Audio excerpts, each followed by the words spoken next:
Lucas capítulo 8. Mulheres que seguiam Jesus. Pouco tempo depois, Jesus começou a percorrer as cidades e os povoados vizinhos, anunciando as boas novas a respeito do reino de Deus. Iam com ele os 12 e também algumas mulheres que tinham sido curadas de espíritos impuros e enfermidades. Entre elas estavam Maria Madalena, de quem ele havia expulsado 7 demônios, Joana, esposa de Cusa, administrador de Herodes, Susana e muitas outras que contribuíam com seus próprios recursos para o sustento de Jesus e seus discípulos. A palavra do semeador. Certo dia, uma grande multidão vinda de várias cidades juntou-se para ouvir Jesus e ele lhes contou uma parábola. Um lavrador saiu para semear. Enquanto espalhava as sementes pelo campo, algumas caíram à beira do caminho, onde foram pisadas, e as aves vieram e as comeram. Outras caíram entre as pedras e começaram a crescer, mas as plantas logo murcharam por falta de umidade. Outras sementes caíram entre os espinhos, que cresceram com elas e sufocaram os brotos. Ainda outras caíram em solo fértil e produziram uma colheita 100 vezes maior que a quantidade semeada. Quando ele terminou de dizer isto, declarou: "Quem é capaz de ouvir, ouça com atenção." Seus discípulos lhe perguntaram o que a parábola significava, e ele respondeu: "A vocês é permitido entender os segredos do reino de Deus. Mas uso parábolas para ensinar os outros, a fim de que, quando olharem, não vejam, quando escutarem, não entendam."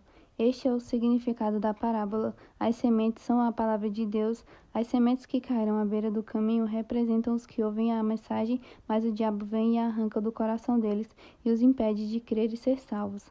As sementes no solo rochoso representam os que ouvem a mensagem e a recebem com alegria. Uma vez, porém, que não têm raízes profundas, creem apenas com o tempo, depois desanimam quando enfrentam provações.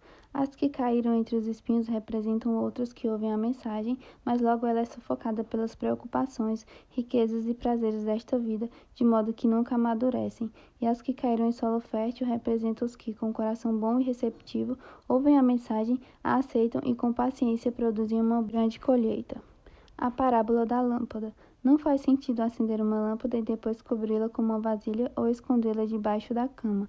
Pelo contrário, ela é colocada num pedestal, de onde sua luz pode ser vista pelos que entram na casa. Da mesma forma, tudo que está escondido será revelado, e tudo que está oculto virá à luz, e será conhecido por todos.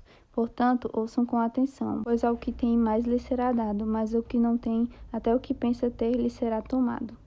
A verdadeira família de Jesus. Então a mãe e os irmãos de Jesus foram vê-lo, mas não conseguiram chegar até ele por causa da multidão. Alguém disse a Jesus: "Sua mãe e seus irmãos estão lá fora e querem vê-lo." Jesus respondeu: "Minha mãe e meus irmãos são aqueles que ouvem a palavra de Deus e a praticam." Jesus acalma a tempestade. Certo dia, Jesus disse a seus discípulos: "Vamos para o outro lado do mar." Assim, entraram num barco e partiram. Durante a travessia, Jesus caiu no sono. Logo, porém, veio sobre o mar uma forte tempestade. O barco começou a se encher de água, colocando-os em grande perigo. Os discípulos foram acordá-lo, clamando: "Mestre, mestre, vamos morrer." Quando Jesus despertou, repreendeu o vento e as ondas violentas. A tempestade parou e tudo se acalmou. Então ele lhes perguntou: "Onde está a tua fé?" Admirados e temerosos, os discípulos diziam entre si: "Quem é este homem? Quando ele ordena até os ventos e o mar lhe obedecem." Jesus exerce autoridade sobre demônios. Então chegaram à região dos Gadarenos, do outro lado do mar da Galileia. Quando Jesus desembarcou, um homem possuído por demônios veio ao seu encontro. Fazia muito tempo que ele não tinha casa nem roupas e vivia num cemitério fora da cidade. Assim que viu Jesus, gritou e caiu diante dele. Então disse em alta voz: "Por que vem me importunar, Jesus, filho do Deus Altíssimo? Suplico que não me atormente." Pois Jesus já havia ordenado que o espírito impuro saísse dele. Esse espírito tinha dominado o homem em várias ocasiões.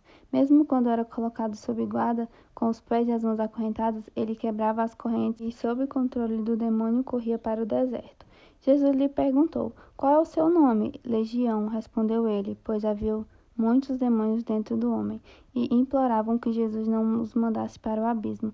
Ali perto, uma grande manada de porcos pastava na encosta de uma colina, e os demônios suplicaram que ele os deixasse entrar nos porcos. Jesus lhes deu permissão. Os demônios saíram do homem e entraram nos porcos, e toda a manada se atirou pela encosta íngreme para dentro do mar e se afogou. Quando os que cuidavam dos porcos viram isso, fugiram para uma cidade próxima e para seus arredores, espalhando a notícia. O povo correu para ver o que havia ocorrido. Uma multidão se juntou ao redor de Jesus e eles viram o homem que havia sido liberto dos demônios. Estava sentado aos pés de Jesus, vestido e em perfeito juízo, e todos tiveram medo.